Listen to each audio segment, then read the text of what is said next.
हिंदू धर्म ग्रंथों में कामदेव को प्रेम और आकर्षण का देवता माना गया है। धर्म ग्रंथों में वर्णित कथाओं के अनुसार कामदेव भगवान विष्णु और देवी लक्ष्मी के पुत्र हैं। ऐसा माना जाता है कि कामदेव का विवाह देवी रति के साथ हुआ था, जो कामदेव की तरह ही प्रेम और आकर्षण की देवी मानी जाती हैं। परंतु कुछ कथाओं में कामदेव को स्वयं ब्रह्मा जी का पुत्र भी माना गया है और इनका संबंध भगवान शिव से भी है।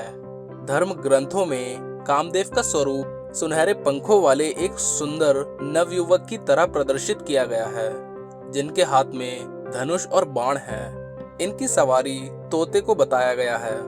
ये तोते के रथ पर मछली के चिन्ह वाले लाल ध्वज लगाकर विचरण करते थे। परंतु कामदेव को कुछ शास्त्रों में हाथी पर बैठे हुए भी बताया गया है।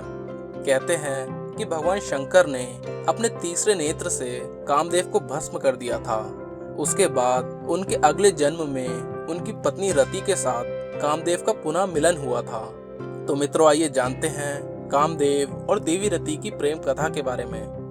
नमस्कार दोस्तों, ज्ञान वर्ल्ड में आपका एक बार फिर से स्वागत है। पौराणिक कथाओं के अनुसार एक समय ब्रह्मा जी सृष्टि के विस्तार की कामना से ध्यान मग्न थे। उसी समय उनके अंश से एक तेजस्वी पुत्र काम उत्पन्न हुआ। वो पुत्र कहने लगा कि मेरे लिए क्या आज्ञा है। तब ब्रह्मा जी ने उसे कहा कि मैंने सृष्टि उत्पन्न करने के लिए प्रजापतियों को उत्पन्न किया था, परंतु वे सृष्टि रचना में सफल नहीं हुए। इसीलिए ये कार्य अब तुम्हें सौंपता हूँ और इसे पूर्ण करने की आज्ञा देता हूँ।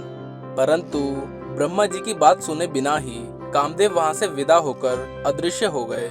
यह देखकर ब्रह्मा जी को क्रोध आ गया और उन्होंने कामदेव को श्राप दे दिया कि तुमने मेरी आज्ञा का पालन नहीं किया है, इसलिए तुम्हारा जल्द ही नाश हो जाएगा। ये सुनकर कामदेव भयभीत हो गए और हाथ जोड़कर ब्रह्मा जी के समक्ष क्षमा मांगने लगे। काफी देर तक कामदेव के लगातार विनती करने पर ब्रह्मा जी प्रसन्न हुए और उन्होंने कामदेव को रहने के लिए 12 स्थान दिए।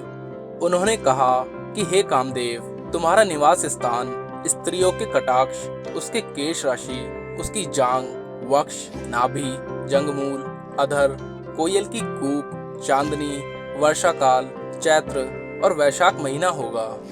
इसके बाद ब्रह्मा जी ने कामदेव को धनुष और 5 तरह के बाण दिए।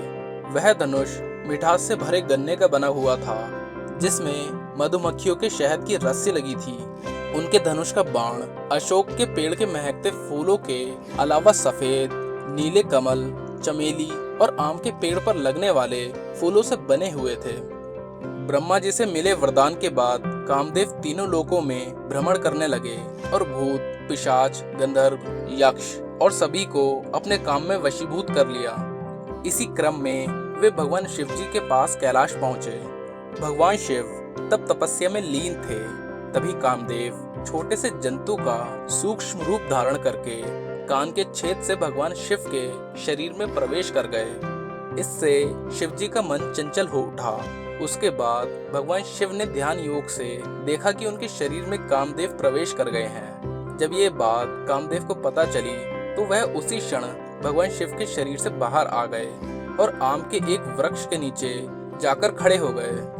फिर उन्होंने शिव जी पर अपना मोहन नामक बाण चलाया, जो शिव जी के हृदय पर जाकर लगा। इससे शिव जी क्रोधित हो उठे और उन्होंने कामदेव को अपने तीसरे नेत्र की ज्वाला से भस्म कर दिया था। जब ये बात कामदेव की पत्नी रति को पता चली तो वह विलाप करती हुई वहां आ पहुंची। तभी आकाशवाणी हुई, जिसमें रति को विलाप न करने और भगवान शिव की आराधना करने को कहा गया। आकाशवाणी सुनकर रति ने श्रद्धा पूर्वक भगवान शंकर की प्रार्थना की। रति की प्रार्थना से प्रसन्न होकर शिव जी ने कहा कि कामदेव ने मेरे मन को विचलित किया था, इसीलिए मैंने इसे भस्म कर दिया है। अब अगर ये अनंगन रूप में महाकाल वन में जाकर शिवलिंग की आराधना करेगा तो इसका उद्धार होगा। उसके पश्चात कामदेव भगवान शंकर के आदेश अनुसार महाकाल वन चले गए और उन्होंने पूर्ण भक्ति भाव से शिवलिंग स्थापना की और फिर घोर तपस्या करने लगे। कुछ समय बाद कामदेव की तपस्या से प्रसन्न होकर शिव जी ने कहा कि तुम अनंगन शरीर के बिना रहकर भी सारे कार्य करने में समर्थ रहोगे। और द्वापर युग में कृष्ण अवतार के समय तुम रुक्मणी के गर्भ से जन्म लोगे और तुम्हारा नाम प्रद्युम्न होगा।